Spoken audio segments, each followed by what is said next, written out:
and welcome to another episode show program. It's not scheduled program of the After School Project with me, Miles Carter.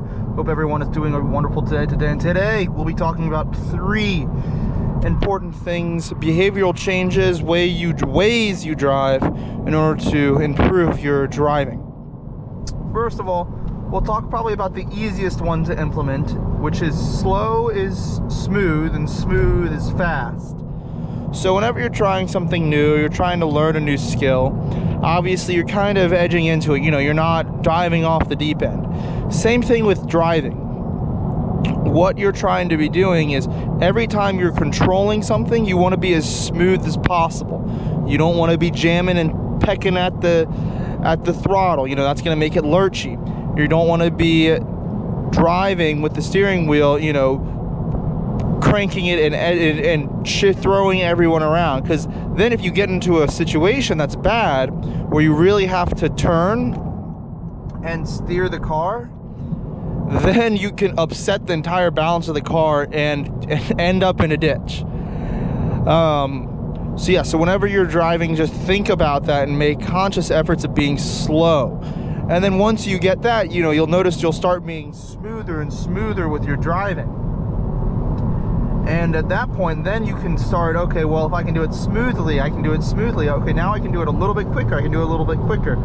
And that's when you become a really, really good driver. We all sat in a car with that person that is just like, you're just sitting there jolting back and forth and back and forth and back and forth. And you're like, geez, man, don't be that guy or girl. You want to be smooth. Number 2, I need you to open your third eye and see into the future. Try and predict. It's a game. Try and predict what people are going to be doing. There's an exit right there. Okay, well, if you start to see someone put on their brakes at the exit on the right lane, they might think that they need to go there and they might cut across. That's a safety hazard. Okay, I'm not looking at this red Mazda in front of me. I'm looking at the Ford's brake lights in front of him. Okay, that's telling me whether or not that this guy's gonna brake. Okay, well, I can see that this guy's kind of on his butt. He's probably gonna tailgate and he's probably gonna get around him. So as we see, he's getting around him. And once you're able to do that, and then you kind of are in your throne of like, yes, I know what everyone is doing.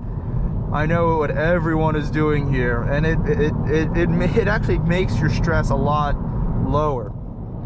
I'm gonna go ahead and get into the right lane, which you always should be.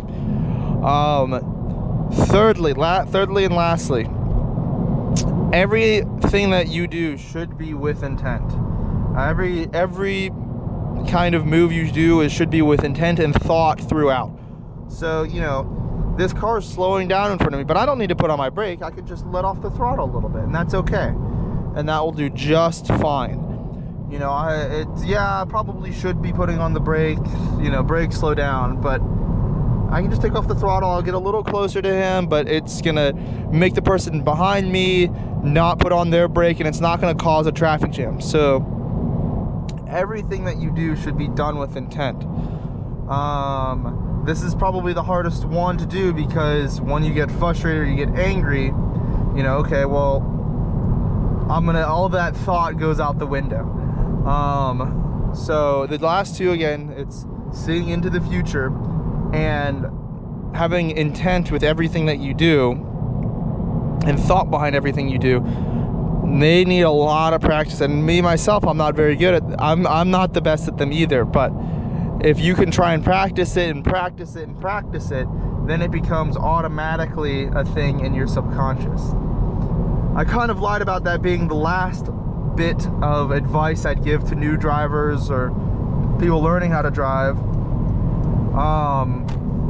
But this last one pertains specifically to people driving a manual transmission. And I had mentioned it in my how to drive a manual video. When you're shifting, use your 3 fingers. It's a claw. Grab it. Ideally, you could grab it with 2 fingers, because the car will want, and this kind of does pertain to everyone, the car wants to do something. The car will be happy in a specific case.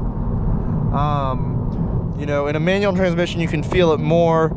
You know, the car will be lugging okay. If you're shifting, it might want to shift better if you just let the RPMs low down a little bit, or, you know, put this a little bit more RPMs. The shifter will literally just slide into that next gear. But that idea still pertains to everyday driving. The car will tell you what it wants you to do.